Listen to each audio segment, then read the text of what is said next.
Hello, ഇതാരുടെ കണ്ണാണെന്ന് നിങ്ങൾക്ക് അറിയാവോ? എന്തായാലും എൻ്റെ കണ്ണല്ല, ഇതൊരാടിൻ്റെ കണ്ണാണ്. മട്ടൻ വാങ്ങിച്ചുണ്ടായിരുന്നു, അത് വൃത്തിയായിക്കൊണ്ടിരിക്കുമായിരുന്നു ഞാൻ.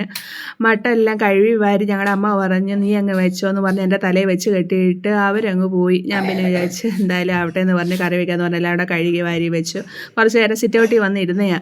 അപ്പോഴത്തേക്ക് ഇതുകൊണ്ട് ലവൻ കയറി മടിയിലിരുന്ന് കഴിഞ്ഞിട്ട് എന്നെ അതുകൊണ്ട് ആദ്യം ഒരു പിച്ചിലാണ് തുടങ്ങിയത്. ഞാൻ ചുമ്മാ ഇരിക്കുന്നു, പിച്ചിൽ തുടങ്ങിക്കഴിഞ്ഞ് ഒരു ചിരി ചിരിച്ച് അത് എന്നെ കൊല്ലാനുള്ള കൊലച്ചിരിയാന്ന് ഞാൻ മനസ്സിലാക്കി. പിന്നെ അവൻ്റെ ഒരു താണ്ഡവമായിരുന്നു. എൻ്റെ കണ്ണ് രണ്ടും കുത്തിപ്പിടിച്ചു, എൻ്റെ തലയിലെ മുടി മൊത്തം പിച്ചി പറിച്ചു, എൻ്റെ മൂക്ക് മൊത്തം അള്ളി കയറി.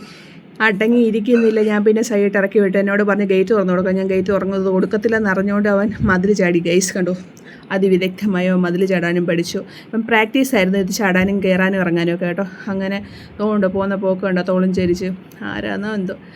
അങ്ങനെ അവളെ പിടിച്ച് മടിയിരുത്തി അവിടെ തലയിലെല്ലാം എണ്ണ വാരി പൊത്തി കഴിഞ്ഞിട്ട് നോക്കിയപ്പോൾ തോണ്ട് അതിലേക്കൂടെ ചുറ്റിക്കറങ്ങി വരുന്നു. ഇവനെന്തുവാടാ കാറ്റോ, നിൽക്കുന്ന നിപ്പിൽ അവിടുന്ന് ഇവിടുന്നൊക്കെ വരുന്ന കാണാം.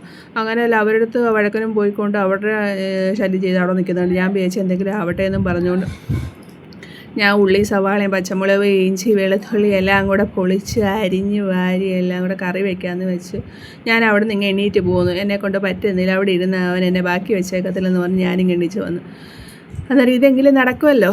അന്നേരം അപേക്ഷിച്ച് കഴിഞ്ഞൊക്കെ വയ്ക്കാമെന്ന് പറഞ്ഞിരുന്നയാ, ഇരിക്കാൻ വിടത്തില്ല. അങ്ങനെ പിന്നെ ഞാൻ എണീച്ച് വന്ന് കറിയൊക്കെ വയ്ക്കുക, ഉള്ളിയൊക്കെ വഴറ്റി പൊടികളെല്ലാം ഇട്ട് ചൂടാക്കി പച്ചമണം മാറിക്കഴിഞ്ഞ് കുരുമുളക് പൊടി ഇച്ചിരി തോനെ ഇടണം. മട്ടൻ കറിക്ക് അന്നേരം നല്ല ടേസ്റ്റ് ആയിരിക്കും കേട്ടോ. കുരുമുളക് പൊടി ടേസ്റ്റ് ഇച്ചിരി മുന്നിൽ നിൽക്കും, നല്ല ടേസ്റ്റ് ആയിരിക്കും കേട്ടോ. അതെല്ലാം കൂടെ ചൂടാക്കി അതിൻ്റെ പൊടിയുടെ മണമൊക്കെ മാറുമ്പോഴത്തേക്ക് മട്ടനും കൂടെ അതിനകത്തിട്ട് നല്ല ഇളക്കി വഴറ്റിയിട്ട് കുറച്ച് വെള്ളം കൂടെ ഒഴിച്ചിട്ട് അടച്ച് വയ്ക്കുമ്പോഴത്തേക്ക് മട്ടൻ കറി അവിടെ നിന്ന് വെന്ത് സെറ്റായിക്കോളൂ. അതിൻ്റെ ഇടയ്ക്കൂടെ ഞാൻ അമ്മച്ചമ്മ പഴംപൊരി കൊണ്ടുവന്നായിരുന്നു കടയിൽ നിന്ന് വാങ്ങിച്ച്.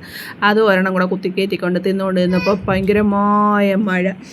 ഞാൻ നോക്കിയപ്പോൾ ഭയങ്കര മഴ, ഇതുവരെ മഴയില്ലായിരുന്നു. പെട്ടെന്ന് എവിടുന്ന് വന്നെന്ന് അറിയത്തില്ല. കൊടുങ്കാറ്റടിച്ചപ്പോൾ എനിക്ക് പേടിയായി. ഞാൻ പിള്ളേരെ എല്ലാം കൂടെ പെരക്കകത്ത് കയറ്റി കാറ്റടിച്ച് പോയാൽ ഞാൻ തന്നെ പറക്കിയെടുക്കുക ഓടാനുള്ളതെന്ന് പേടിച്ച് എല്ലാം തന്നെ പറക്കി പെരക്കകത്ത് കയറ്റി കഥ അടച്ച് കഴിഞ്ഞ് കുറച്ച് കഴിഞ്ഞപ്പോഴത്തേക്ക് മട്ടൻ കറി വെന്ത് മോരുകറിയും ആക്കി പപ്പടം ഉണ്ടായി. ഇതെല്ലാം കൂടെ കൂട്ടി കഴിച്ച് മിനുങ്ങി.